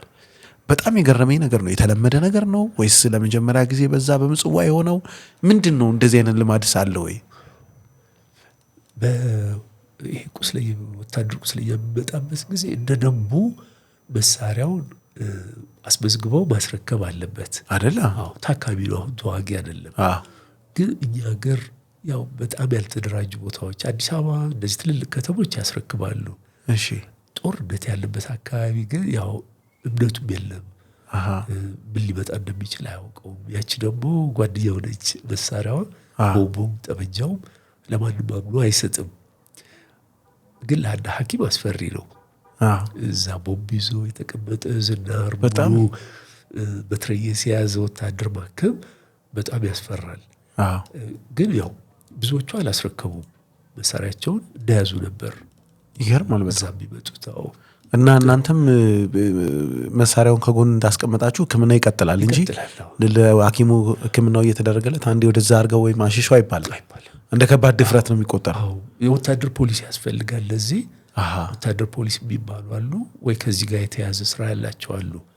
መዝግበው ለምሳሌ ጦር ኃይሎች ሆስፒታል ቢመጣ መሳሪያ ይዞ አይመጣም፣ አስረክቦ ነው የሚመጣው። ሲድን ከዳነ እንዲረከበው። እኛ ጋር ግን ይሄን ስራ ቢሰራ የለም። ስለዚህ ከነጠመንጃው ቦምቡም እንደታጠቀ የሚገርም ትዕይንት ነው። በጣም ከአይምሮ ይለውጥ ያልቻለ ትዕይንት ነው። በአንተ አገላለጽ መሰረት ለወትሮው ደፋር ያልነበርከውና ፈሪ ነበርኩ ብለህ ራስን የምትገልጸው ሰው ከምጽዋ ህይወታችሁን ለማትረፍ ስትሸሹ አምላኬ ድፍረት ስጠኝ ብለህ ለመጀመሪያ ጊዜ እንደጸለይክና ድፍረትም እንዳገኘ ከዛ በኋላ ጽፈሃል። እኔ በደንብ ብትነግረን ስለዚህ ነገር ደስ ይለኛል እባክህ። ይሄ እንግዲህ ትንሽ የእምነት ጉዳይ ነው። አንዳንዱ ሰው በሳይኮሎጂ ራሱን አነቃቅቶ ምን ይመጣል ከዛ ላይ ብሎ ደፋር ጀግና ሊሆን ይችል ይሆናል። እኔ ከተፈጥሮ እንደዛ አይደለሁም። ልጅነት ጀምሮ በጣም ነው የምፈራው።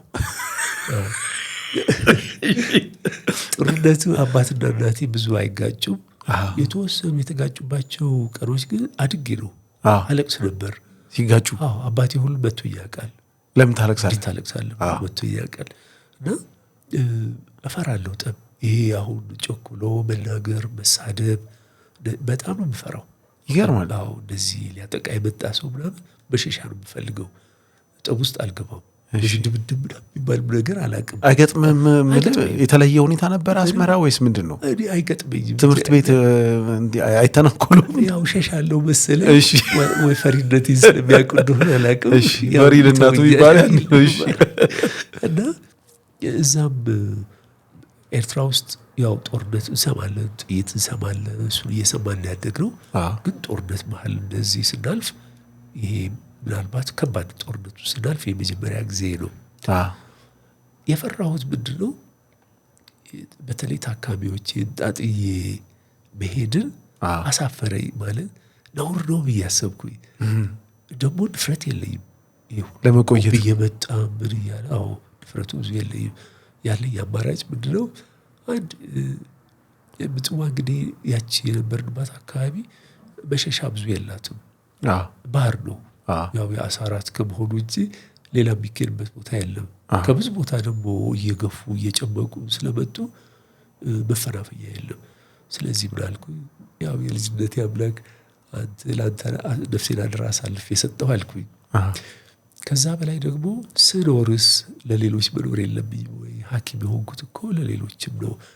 ስለዚህ በሌሎች የፈራሁትን የጠላሁትን ማድረግ የለብኝም። ታካሚዎችን እዚህ ጥዬ መሸሽ የለብኝም ብዬ አሰብኩኝ። ለዚህ ደግሞ ድፍረት ያስፈልገኝ ነበር። በዛ ሰዓት አንድ ወደው የመጽሐፍ ቅዱስ ጥቅስ ነው።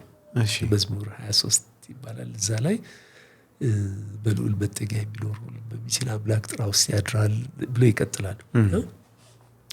ይሄ ጥቅስ ወደ ልቤ መጣ። ባለቤቴ የሰጠች መጽሐፍ ቅዱስ ነበረች፣ ትንሽ መጽሐፍ ቅዱስ ከአዲስ አበባ ሳትመጣ ማለት ወደ ምጽዋ ሳትመጣ ሲሄድ እሷ ባህር ዳር ሆነ። ባህር ዳር ነበረች በዛ ሰዓት እጮኛ የነበረች። እሷ የሰጠች መጽሐፍ ይዣት ነው የሚሄደው። ይቅርታ ላቋርጥና ግን ባህር ዳር ነው የሰጠች?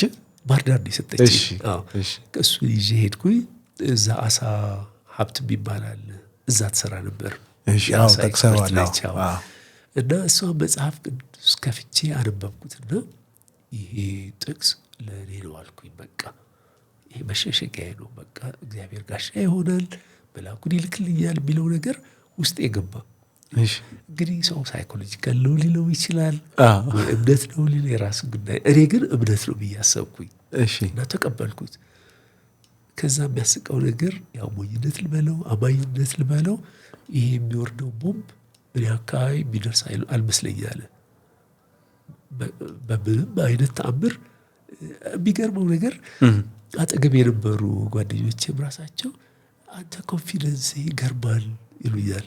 እና ኢቨን እኛ ከአንተ ጋር ስንሆን ደህንነት ይሰማናል ይሉኛል። እኔ ያው በዛ ሰዓት አስተባብራለሁ። አንዳንድ ችግሮች ሲኖሩ በዚህ እንሂድ ይሄን እናድርግ እያልኩኝ፣ ሙያ አይደለም ማለት አቅሜ አይደለም፣ ከኔ በላይ ሐኪሞች አሉ። ግን እንዲሁ ብዬ ወስጄ ነገሩን እንቀሳቀሳለሁ። እና ሰዎች የሚያውቁኝ እንደዚህ አይደለም ማለት ቅልስልስ ፈሪ አለ አይደለም፣ ከሰው ጋር መጋጨት የማይወድ ይሸሽም ሲባል ይሸሸዋል የተባለው እንደዛ የተባለው። ግን እንደዚህ ሆኜ ሲያዩ ደህንነት ይሰማናል ሊሉኝ ጀመርና ለእኔ እንደ ማረጋገጫ ሆነልኝ። እና ያቺን ቃል ይዤ ነው። ከዛ በኋላ ደግሞ አንድ መዝሙርም ቆይቷል ከሰማሁት። እዚህ ጥቁር አንበሳ ኢሳይ የሚባል አለ። እዛ ሁለት ወጣቶች ሲዘምሩት የሰማሁት፣ አንድ ቀን የሰማሁት መዝሙሩ አዝማቹ መጣልኝ ወደ አእምሮዬ ከነዜማው። እሱንም ብለው ጀመር እና ውስጤ በቃ ሲሞላል አይደለም ድፍረት ሲሞላ ምንም አልሆንም እግዚአብሔር ይጠብቀኛል የሚለው ነገር፣ አንተ ብርሃኔ ነህ የሚለው ጨለማዬን ታበራለህ፣ አንተ ንጉሴን የውርደት ማቄን ትቀዳለህ፣ እንደዚህ የሚል መዝሙር ነው። እና እሱ እዘምረው ሁሉ ጀመር እና ውስጤ በድፍረት ተሞላ። እና ፈሪ የነበርኩት ሰውዬ እንዲሁ ምንም አያገኘኝ ዝም ብዬ ልንቀሳቀስ እንደ ልቤ ሆንኩኝ ማለት ነው። ይገርማል እኮ ይህን ነገር ጠቅሰዋል። የምልህ ነርሷ ሊዲያም ፈሪ ትመስለኝ ነበር ብላ ታነሳብሃለች። ለእኔ ይገርመኛል። እና ግን ፍርሃት ማለት ይሄ ድፍረት፣ ፍርሃትን ጥሎ ድፍረትን ማግኘት ሰዎች እንዳልከው ወይ በአነቃቂነት ወይ የሆነ አይነት ከባድ አይምሮን ስቶ ነው ተብሎ ለተወሰነ ሰዓት ወይ ምናምን ፈሪ ሰው ድፍረቱን አገኘ ይባላል። እንደዚህ ግን ሰው ፍርሃቱን ጣጥሎ በጸሎት ነው ድፍረትን ያገኘሁት ብሎ አያውቅም ገጥሞኝ። ያቺ ፍርሃት እንደ ኮት እንደ ጃኬት እንደሚወለቅ ነገር የሆነ ጊዜ በቃ ጠፋች አለቀች ተባለ ወይስ ዘለቀች ካንተ ጋር? ያው ትንሽ ሸሸት ትልና የሆነ ለኔ የተላከ መልአክ ያለ ይመስለኛል። እንደዚህ ያስባለሁና አንዳንዴ ረሳዋለሁ። ያቺ በተለይ ጭንቅ ጊዜዋ ካለፈች በኋላ አሁን ራሴ እችላለሁ የሚለው አይነት ነገር፣ ጠባቂ አያስፈልገኝም የሚለው ነገር ግን ቆይቼ ደግሞ ኧረ ያስፈልጋል እና ሙሉ ለሙሉ አልጠፋችም። እንደውም ምንድነው ፈረንጆቹ የሚሉት ያልገደለህ ነገር ያጠነክርሃል ነው አይደል የሚሉት። ከዛ በኋላ ያለፍንባቸው ነገሮችን አቅልዬ እንዳይ አደረጉኝ። ስለ ህይወትም ያለኝ ነገር ብዙ ማክበድ አልወድም። ጊዜያዊ ነህ። ስንት ሰው እዛው እያየ ነው ረግፏል። እግዚአብሔር ቢፈቅድ ነው ይሄ ሁሉ እድሜ የተጨመረልን። ስለ ማከማቸት ስለ ሀብት እንደዚህ ሳስብ አግባብ እኮ አይደለም መካፈል ነው ያለብን የሚለው አይነት ነገር ደግሞ አንዳንዴ ይሄ መኮፈስ ሲያምር በሙያም በምንም በክብር ረዝቅ በል ሰው ነህ እኮ እንደዛ እንደቀሩት ጓደኛ ማትሆኝበት ምክንያት የለም። እንደዚህ ነገሮች ከዛም በኋላ አሉኝና ደፋር ነኝ እንደዚህ ባልልም ነገሮችን አቅልለው ማየት ያንን ነገር ተለማመድኩኝ። ይገርማል። የገረመኝ ሌላ ነገር ከዚሁ ጋርም ስለሚገናኝ ነው። ወዳጅህ ዶክተር ግርማ እንዲህ የመጽሐፍ ቅዱስ ቃላት ስትጠቃቀስበት አንድ ቦታ ላይ አንተም ማስፈራኸዋል። አንተ ደግሞ የአዲስ ጴንጤ ነገር እንደ ቄስ ያደርግሃል ምናምን ብሎ ይተርባል። እና እኔ ደግሞ ከገባኝ ከመጽሐፉ አተራረክ ቀድሞውንም በፕሮቴስታንትነቱ የቆየህ ይመስላል በሃይማኖተኝነቱም እዛ ጋር ደግሞ ግርማ እንደ አዲስ ጴንጤ ብሎ ይተርባል። ምንድነው ታሪኩ ልትነግረን ፈቃደኛ ከሆንክ? አዲስ ጴንጤ ነኝ በዛ ሰዓት ሪሊ? እሺ 1 ዓመት ከ6 ወር እንደዚህ ቢሆነኝ ነው ሪሊ? ኦኬ። ስለዚህ ምጽዋ ከሄድክ በኋላ ነው አይደለም ተመርቄ ስወጣ ነው ኦኬ ወደ ፕሮቴስታንት እምነት የሄድኩት። እሺ ቤተሰብ እንትን ያለው ያደግኩት ስላሴ ቤተክርስቲያን ይባላል አስመራ። እሺ ከዛ ትምህርት ቤታችንም እዛው ነበር ስላሴ ቤተክርስቲያን ማህበር ሐዋርያት ይባላል። እዛ ነው ያሳደጉን። ዲያቆኖችም ወንጌል በትክክል አስተምረው ነው ያሳደጉን። ኦኬ ከዛ ወደ ማርያም ይባላል ቤት ቀይረን ስንሄድ ሃይስኩል ስንገባ የተቀላቀለ ነው። ያው ደንበኛ ሃይማኖት አይደለም ግማሽ ዓለም ግማሽ ሃይማኖት እያል እዛ ኦርቶዶክስ ውስጥ ቆየን። በኋላ ዩኒቨርሲቲ ስገባ ይሄ የጴንጤቆስጤ እንቅስቃሴ አስመራ በጣም በርትቶ ነበር። ኦኬ እና ቤተሰቦቼ ማርያም ቤተክርስቲያን ውስጥ አባቴም ያገለግላል። እሺ በተወሰኑ ትምህርቶች ያው ተቃውሞ መጣባቸው። እናንተ ጴንጤ ሆናችኋል ተባሉና ከዛ ቤተክርስቲያን የተወሰኑ አስተማሪዎች ተገለሉ። እሺ ሲገለሉ የራሳቸው እንደ ቤተክርስቲያን ብለው እዛው አቋቋሙ። በዛ ሰዓት እኔ ዩኒቨርሲቲ ነኝ። እንደማንኛው ዓለማዊ ነው የምኖረው። እሺ ቤት ሲሄድ ግን ህይወታቸውን ወደድኩት። የቤተሰቦቼ ወንድሞቼ እህቶቼ ኦልሬዲ እነሱ ወደዛ ነገር ውስጥ ገብተዋል። እሺ እና በመረቂያ አካባቢ ነው ያኔ ነው ወደዚህ ወደ ፕሮቴስታንት እምነት የመጣሁት። እዚሁ አዲስ አበባ ሆነ? አዲስ አበባ ሆኜ ነው። እና አስመራ ሲሄድ ፕሮቴስታንት ሆኜ ሐኪም ሆኜ ሲሄድ ፕሮቴስታንት ሆኜ የሄድኩት ግን አዲስ ነኝ። ለነገሩ አዲስ ነኝ። ስለዚህ ግርማም ይሄንን ያውቃል። ቅርብ እንደሆነ ትምህርት ቤት አብረን ነው ኮጫት እንቅም ነበር። ጥቁር አንበሳ እያላችሁ ግን የሆነ ቦታ ደግሞ ተማሪም እያለ እንደውም ለምሳሌ ይሄን መዝሙሩን ለሊዲያ ስትጠቅስላት ራሱ ተማሪ እያለ እንደምታስታውሰው የማን ነው የመዝሙር ብለው ሁሉ ጠይቃታለህ። ይሄ ማለት ተማሪም ሆነ ወደ ፕሮቴስታንትነቱ ሳትሄድም ሄድ መለስ እያልክ ነበረ ወይስ ምንድነው? አይደለም ይሄ ኢንተርንሺፕ የሚባለው የመጨረሻው ዓመት እንደ ተማሪ ነው ተመርቀን ስላልወጣን በዛች ሰዓት ነው ይሄ መዝሙር የሰማሁት። ይሄ ኮንቨርት የሆንክበት ጊዜ ነው። እሺ እሺ። ይሄ ኤክስፒሪየንስ ግን አሁንም ስለ ድፍረት ብዙ እንዳስብ አድርጎኛል። ማለት ለምሳሌ ማንዴላ ድፍረት ማለት ፍርሃትን ከውስጥ አውጥቶ መጣል ሳይሆን ማሸነፍ ነው ማለት ፍርሃት ላይ መንገስ ነው ይላል። ትራይምፍ ነው ፍርሃት ላይ ይላል። አንዳንድ ሰዎች ደግሞ ያው ፍርሃት አውጥተህ የምጥለውና የማይመለስ ነገር ነው ይላሉ። ብዙ አይነት እይታ አላቸው። ስለ ድፍረት ምንድን ነው አንተ እይታ? ከዛ በኋላ ከዚህ ኤክስፒሪየንስ በኋላ ፈሪ ነኝ የምትለው ሰው ድፍረትን በጸሎት አገኘው ካልክ በኋላ ምንድን ነው ያንተ የድፍረት እይታ? ድፍረት እንግዲህ ብዙ ሰው እንደ ልቡ ሊተረጉመው ይችላል። ጮክ ብሎ መናገር ድፍረት ነው አይደል? ከሌላው አንስም ጡንቻ አለኝ ድፍረት ነው። ገንዘብ አለኝ ለማንም ባልበረከክም ድፍረት ሊሆን ይችላል። ወይ ስልጣን አለኝ ግን ድፍረት ያ አይመስለኝም። ዋናው ድፍረት ቅድም እንዳልከው ራስ ማሸነፍ ነው። ምክንያቱም የሰው ልጅ ትልቁ ተግዳሮቱ ራሱ ነው። ራስን ማሸነፍ ራስን መግዛት ነው። ከዚህ በላይ ደግሞ ለደካሞች መቆም ይመስለኛል። ደካማ ሲጠቃ አለማየት ግዴታ ዝም ብለው አለማየት ወይ በአካል ቫዮለንት መሆን መራገጥ ምናምን አይደለም። ግን ልክ እንዳልሆነ መናገር ድፍረት ይመስለኛል። ለምሳሌ መጽሐፍ ለኔ ድፍረት ነው። ለምንድን ነው ችሎታ እንደሌለኝ አውቃለሁ። አልተማርኩም ስነ ጽሁፍ፣ ግን ደፍሬ መግባት እንዳለብኝ ያሰብኩኝ። የሀገር ጉዳይ አንዳንድ ግብጋቢ ነገር ሲኖር ያለኝ አቅም አንደበት ነው ወይም ተግባር ነው። ይሄ ድፍረትን ይጠይቃል ይመስለኛል። ሰው ቢሸሸግ፣ እኔ ግን ወጣ ብዬ ትክክል ያልሆኑ ነገሮችን በተለይ ለሌሎች ጥብቅና በመቆም መናገር አለብኝ። ይሄ ድፍረት ይመስለኛል። ድፍረትን ማየው በዚህ ነው። በመጀመሪያ ራስን በማሸነፍ ፍላጎትን ማሸነፍ፣ ከዛ በኋላ ደግሞ ለተበደሉ ሰዎች መቆም፣ እውነትን ደግሞ በፍቅር መናገር፣ እውነትን ያለመደበቅ፣ ይሄ ድፍረት ይመስለኛል። የኔ ትርጉም ይሄ ነው። ኢንትረስቲንግ።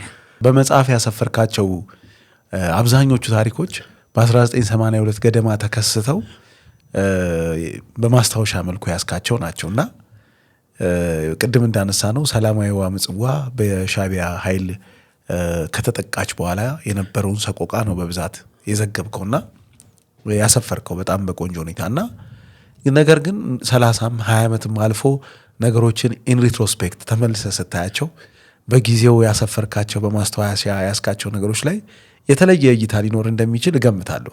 ከነዚህ አንዱ በጊዜው መልአክ ይጠብቀናል እያላችሁ ከሊዲያ ጋር እንደምትሿሿፉት አንድ በጣም የሚገርም በዛ ጭንቅ ውስጥ ሆናችሁ መግቢያ መውጫ በሌለበት ሁኔታ ሆስፒታል ውስጥ ጥቂት የሕክምና ሰዎች ታግታችሁ በተቀመጣችሁበት ከየት መጣ ያላላችሁት እናንተ ሚካኤል ነው ብላችሁ ያመናችሁት የአንድ ሹፌር ታማሚዎችን ያጓጓዘላችሁ ታሪክ አለ። በኋላም ላይ ሁኔታውን ስታዩት ይሄ ሰው አይደለም መልአክ ነው ብላችሁ ደምድማችኋል። ኢን ሪትሮስፔክት ግን መለስ ብሎ ከ5 ከ10 ከ20 ዓመት በኋላ ስታዩ ምንድን ነው የተፈጠረው? መልአኩ መልአክ ነው ወይስ ሌላ እይታዎች ኖሩ? ያው ታሪኩን የሚያስቀይር ነገር ካላገኘው አሁን ይቀጥላል መልአኩ ነው። ምክንያቱም ማብራራት አይቻልም ነገሩን። ያለነው ከባድ ጦርነት ውስጥ ነው። በዛ በኩል እያጠቁ ወደኛ እየመጡ ናቸው።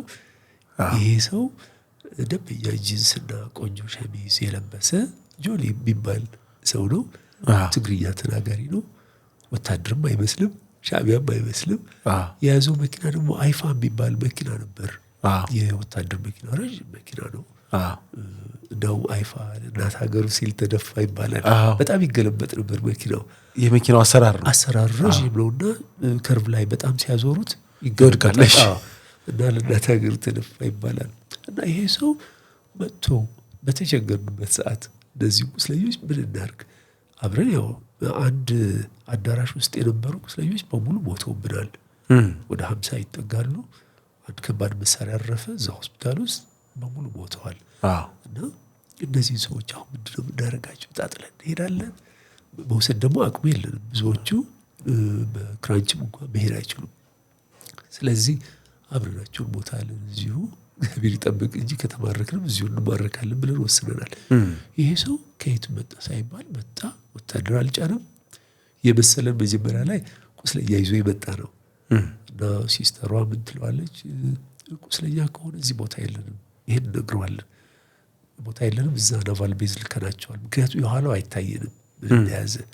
ከዛ ቁስለኛ ሊያስኩ ባዶ መኪና ነው አለ። እናንተስ ምን ትሰራላችሁ ሲለን፣ እነዚህ የሚወስድልን አንተን ነው፣ በሉ ጫኑ አለ። ጫነለን። ሁለተኛ ዙር ይመጣል። የሚያነክሱትን ይዘን እየተራመድን፣ እሱ ግን በሮ ወደዛ ወደ ጦርነቱ አልፎ ሄደ። ከዛ መጀመሪያ ላይ እኔ ነኝ ይችል ነርሷን እንደው እብድ እንዳትዪ እንጂ የሆነ መልአክ ቢጠብቀን ይመስለኛል ብዬ ያልኳት። ምንም አላበድክም፣ አታጋንንም፣ አውቃለሁ አንተ አለች። ከዛ የእሷ ተራ መጣ ደግሞ። አንተም እብድ እንዳትለኝ እንጂ ይሄ ሰውዬ እኮ መልአክ ሚካኤል መስሎ ተሰማያል፣ እንደው እንዳታጸኚው እብደቴን ብዬ ነው እንጂ መሄዱን አስቤያለሁ አልኳት። እና በምንም ልገልጾ አልችልም። ሰውየው አለምንም ምክንያት ይህ መኪና ይዞ መጥቶ ለብዙ ሰው ያው መንፈሳዊነት ማስመሰል ሊመስል ይችላል፣ ግን የሆነ ነገር ነው። ደግሞ አመንኩት፣ እንደዛ ብዬ አመንኩኝ። ይገርማል። ከ30 ምናምን ዓመት በኋላ ሌላ ነገር ካላገኘው በስተቀር የወይ ሱፐርማን ካልሆነ አላውቅም። ምልህ የኤርትራን ሶሻል ህይወት የምታውቀው ሰው ነህ። ምጽዋም ከልጅነት ጀምሮ ታውቀዋለህ። እና ዝም ብሎ ማን ወታደር እንደሆነ ማን ሲቪል እንደሆነ ማን ምን ሊያደርግ እንደሚችል ለመገመት የሚሳነሰው አይደለም። እኔም በገለጽከው መሰረት ያ ሰው ማን ነው ብዬ እውነት ለመናገር ለመገመት ነው ያቃተኝ። እንዲህ ሊሆን ይችላል ብዬ ብገምትም ብዙ እውቀቱ ባይኖረኝም የምጽዋ ሁኔታ እንዲህ ነው ማለት አልቻልኩም። እናንተ መላምትም መታችሁ አሁንም በሚካኤል ነው የጸናችሁ። በዛ ነው የጸናው። እንግዲህ ሊዲያም እንደምትል አላውቅም። አሁን ስላልተገናኛችሁ ይገርማል። ሌላ በጣም የገረመኝ ነገር እዛም ከምጽዋ ሆስፒታል ለመሸሽና ሴፍ ቦታ ደግሞ ወደ ባህሩ እንጠጋ ብላችሁ በምታደርጉት ሙከራ ውስጥ ራሳቸውን የሚያጠፉ በጥይት ራሳቸውን የሚያጠፉ ወታደሮች እንደነበሩ ጠቅሰሃል። በጣም የገረመኝ ነገር ነው እና እንደው ምንም ተስፋ የለኝም ከዚህ በኋላ እንደው ባልኖር ይሻላል ብለው የሚያደርጉት ሰዎች እረዳቸዋለሁ፣ ባያደርጉት ብመኝም ማለት ነው። ግን እንደጠቀስከው አንዳንዶቹ ሄዶ የመታከም ተስፋ እያለ ጭምር ነበረ ራሳቸውን የሚያጠፉትና በቅርብ እያያቸው ስለነበር ምን አይነት ነገር ነበር እንደዛ የሚገፋፋቸው? አንዳንዶቹ ያው በአካል ጉድለት ብዙ የደሙ ናቸው። ብዙ እግራቸው የተመታ ሊቆረጥ የደረሳሉ፣ ሆዳቸው የተመታ አንጀታቸው የወጣ ይኖራሉ። እነዚህ ተስፋ የለንም እንደዚህ ሆነን ከምንኖር ራሳቸውን እናጥፋ ይላሉ። አንዳንዱ ደግሞ ይህ የወኔ ነገር ነው። ቁስልም ጭረትም ሳይኖረው ለሻዕቢያ እጅ መስጠት ማለት ውርደት ነው መስሎ ብሎም ራሱን ያጥፋል ምንም ነገር ሳይኖርበት ማለት ነው። ያንዳንዱ ደግሞ ፍርሃት ነው ማለት በጀግንነት ያጠፋል። ሌላው ደግሞ ፍርሃትም አለ ማለት ስለ ሻዕቢያ የሚነገረው ነገር አለ።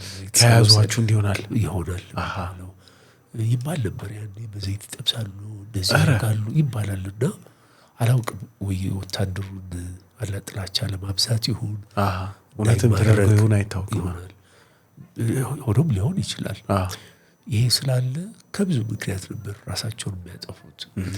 በአብዛኛው ግን ተስፋ መቁረጥ ነው። ይሄ በሀገርም በነበረው በሰራዊቱም የወደቀው ወዳደቅ ደግሞ በጣም ፈጣን ነው። መሰለ ሰራዊት ባንዴ ነው ዶሚኖ ነው የሚባል ተገነደሰ። በቃ ባንድ ጊዜ ሲወርድ ለብዙዎቹ በቃ የማይታመን ነገር ነበር። ይሄ ሾኩም አለ። ይሄ አስተዋጽኦ አድርጓል ብዬ አስባለሁ። ብዙ ናቸው በዚህ መልኩ እንደዚሁ አይደለ? ኢቭን ከእናንተ ከምጽዋ ሆስፒታል ብዙ ናቸው አይደል? አዎ ምጽዋ ሆስፒታል አብረን እዛ ወደ ባህር ኃይል ቤዝ ይባላል ካፌ አለ የባህር ኃይሎች እዛ በደንብ በኮንክሪት የተሰራ ቤት ነው። ከመሬት ስር ነው። ብዙ ሰው ያስተናግዳል። ሰፊ ሰርግም ምናምን የሚደረግበት ሰፊ ቦታ ነው። እንደዛ ነበር የተጠለልነው። ከዛ ከምጽዋን ሽሽ ብላችሁ ማለት ነው? እዛው ምጽዋ ነው እኮ ከሆስፒታሉ ማለት ነው። ሸሽተን የባህር ኃይል ቤዝ ውስጥ ነው የገባ ነው። ምናልባት ወደ 500 ሜትር እንደዚህ ርቀት ይሆናል። ቅርብ ነው። ቅርብ ነው። እኔ መገመት አልቻልኩም ነበር። ቅርብ ነው። ከዛው ቅርብ ነው። ወደዛች የባህር ኃይል ቤዝ ከሄዳችሁ በኋላ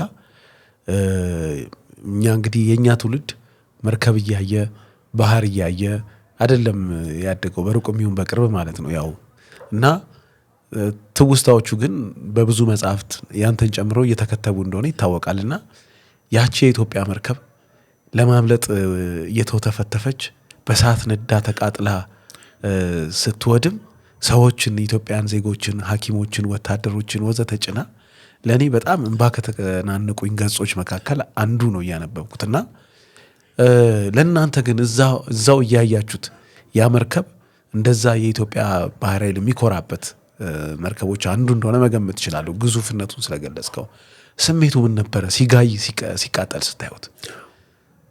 መርከቧ ላንዲንግ ክራፍት ይባላል። ምድር ነክ ነው የሚሏቸው። እንደ ሌሎቹ መርከቦች መጠጊያ ዶክ ነገር የሚባለው አለ አይደል? እሱን አይፈልጉም። ወዴትም መሬት ጠጋ ብለው ድልድይ ነገር አላቸው። አሸዋውን ነክተውት ይቆማሉ፣ ይዘረጉታል። ከዛ የሆኑ ምንድነው ማታ ላይ ነው የመጡት መርከቦች። ባህር ኃይል ጓደኛዬ ሲነግረኝ 2 ነበሩ የመጡት። ሪሊ? አዎ። እሺ። አንዷን አላየናትም። እኛ እዛ ምሽግ ውስጥ ስለነበር እዛ ቤዝመንት ውስጥ ነበርንና ዶክመንቶች ጭና ሄደች አለኝ። ቁጥራቸውን ሁሉ ነግሮኛል። ቁጥራቸውን አላውቀውም ነበር። ሪሊ? አዎ። አልጠቀስከውም መጽሐፉም ላይ አንተ? አላውቃቸውም፣ ቁጥራቸውን አላውቃቸውም። ቁጥሩን ሳይሆን ዶክመንቶች ጭና ሄደች መርከብ እንደነበረች አላውቀውም። የአሜሪካን ሀገር አለ፣ አለማየሁ ማሞ ይባላል፣ ባህር ኃይል ነበር ጸሐፊው። መጽሐፍም ላይም ጠቅሶ ትንሽ ፓርት ድህረ እንትን ላይ ያለው እነሱ ሲነግረኝ 2 ነበር የመጡት አለኝ። የባህር ኃይል ስም አላቸው። አንዷ ይቺ ነበረች፣ ሁለተኛዋ ይቺ ነበረች። ሁለተኛዋ ዶክመንቶችንና የሆኑ መኮንኖችን ጭና ሄደች አለኝ። ሁለተኛዋ ግን ሀሳቡ ምንድነው እነዚህ ቁስለኞችንም ሌሎችንም የባህር ኃይል አዛዦች ጀነራሎች ነበሩ፣ እነሱን ጭና በነገታው እንድትሄድ ነው። ደስ አለ። ልክ ስትመጣ ሻዕቢያ እንማረክም ማለት ነው። አሁን ምን ሄደው ዳህላክ ነው። ዳህላክን ደግሞ አላውቀውም ነበር። ሪሊ? አዎ። ዳህላክን አስምን አውቀዋለሁ፣ ዳህላክ ነው። ስለዚህ ወደ ዳህላክ ነው የሚሄደው ሲባል ደስ አለን። ተስፋ ነበረን። ግን ስናየው እዛ መርከቡ ወለል አለው። እዛ ነው የትኛ ነው ሁላችንም። እዛ ወለሉ ላይ ብዙ ከባድ መሳሪያ አለ። እሺ፣ ቦምቦች አሉ፣ የላውንቸር ምናምን ይባላል፣ ጥይት አለ፣ የሌላ አይነት መሳሪያ ማውቀው ማላውቀው። ሌሊት ገብተው ነው የሚወሰዱ ናቸው ወይስ ከዛ የመጡ ናቸው? እንዴት እንደሆነ አላውቅም። ሊያሸሹት ይሁን ወይ ለወታደሩ ሊያቀብሉት አምጥተውት ይሁን አላውቅም። ግን እዛ ተደርድሯልና የፈራነው ምንድነው የሆነ አንድ ሰዓት ከተነሳ ወይ የሆነ ነገር ካረፈ እዚሁ ተቃጥለን እናልቃለን ብለን ስለሚቀጣጠሉ። አንዱ ሌላውን ያው ያቀጣጥለው ይፈነዳዳል። ይሄን ያው እውቀቱ ብዙ ባይኖረንም ይሄ ተወቀለ ፈራን። ከዛ ምንድነው የሚሆነው ታይድ ይሉታል። ልክ ሌሊት ላይ ውሃው ከፍ ይላል፣ የባህር ውሃ ከፍ ይላል። እሺ፣ በዛ ሰዓት ነው የመጣችው መርከቧና ትንሳፈፍ ነበር። ተጠግታም ትንሳፈፋለች። ለካ በሚቀጥለው ቀን ታይዱ ወርዷል። ሲወርድ የመርከቧ እንትን ይሄ ሽክርክሪት የሚመጣው ፕሮፔለሩ እሱ አሸዋው ላይ ተሰክቷል። አዎ። በዛ ሰዓት 2 ችግር ተፈጠረ። አንዱ መርከቧ ይሄ ድልድዩ ወደ መሬት የሚያገናኘው እሱ ወደ ላይ ነው የሚዘጋው እና አልዘጋለ፣ በደንብ አልገጥም አለ። ችግሩ ምን እንደሆነ አላውቅም እስካሁን። ሁለተኛው ደግሞ መንቀሳቀስ አልቻለች። በኋላ ሲነግሩን ተሰክቶ ነው ፕሮፔለሩ አሉ። ከዛ ልክ ልትንቀሳቀስ ሲያቅታት እነዚህ ሻዕቢያ ታንኮች መጡ። ከፍ ያለ ነው ከምግብ ቤቱ በላይ ያለው ኮንክሪቱ፣ እሱ ላይ መጡና አፈሙዙን እያየ ነው ወደ ላይ የነበረውን ወደ እኛ አቅጣጫ ሲያደርገው በጣም ደነገጥን። ወዲያው ይተኩሳሉ ብለን ነበር የፈራ ነው እና ለመሸሸግ ሞከርን። መርከቡ ብረቱ አለ አይደለም፣ ወደዛ ስር ለመሆን ግን አናመልጥም። ምክንያቱም አንዱ ፈንጂ ከመታው በሙሉ መርከቡ ይቀጣጠላል። ግን ወዲያው ምን አደረጉ? መትረየስ ነገር ከታንኩ ላይ የተጠመደ መትረየስ አለ።